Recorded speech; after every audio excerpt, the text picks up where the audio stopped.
Hello mga lalabs! Mega love shoutout sa inyong lahat. So today is magbubukas tayo ng parcel na in-order namin sa Amazon.com. Ayan, so tara, buksan natin ang ating panggupit ng buhok. Yes, kasi itatry kong mag-do it yourself. I will cut my own hair.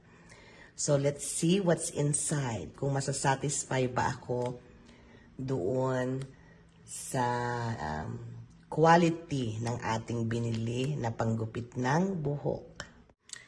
So ayan siya. Tingnan natin, no? Kung ano ang binili ito. Kung tama ba yung description na nilagay niya. Ayan. Oh, meron siyang tapa. Diba? Very good. Oh, diba? Meron siyang tapa. Hindi masyado makita kasi naka-plastic. So, tingnan natin itong ating set.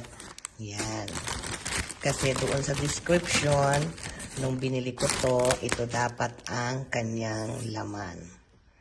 Okay, so tingnan natin. And as you can see, ayan, nakalagay dyan, hair cutting scissor set block. Ayan. Ayan, in fairness, impress ako.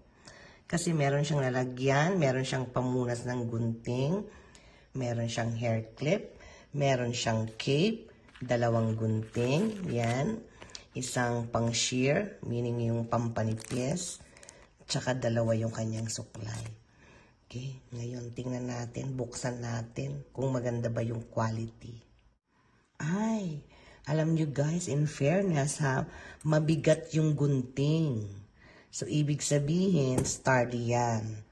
Okay, ayan, inopen ko siya. At dito ako na-amaze. Kasi kanina, akala ko suklay siya. Yes, suklay siya, pero meron siyang blade. Ayan, no. Meron siyang blade. So, ito yung pangpabawas pa ito. No? So, panonoorin ko na lang yung video tutorial kung paano ito gagamitin. Kung di ako nagkakamali, ginagamit ito yung sa dulo ng hair. Kung gusto mo pa siyang medyo panipisan. Pero ito ang favorite ko kasi sa lahat. Kasi ito ang magandang pang-layer talaga. Ayan. So, yan ang ating hair cutting scissor set.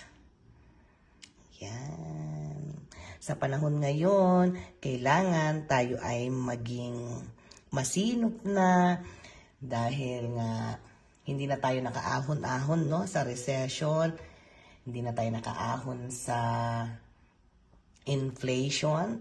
So, try natin, di ba? Wala namang masama, tutubo din naman yung buhok natin. So, anyways, abangan na lang ninyo kapag ginupit ko na ang sarili kong buhok.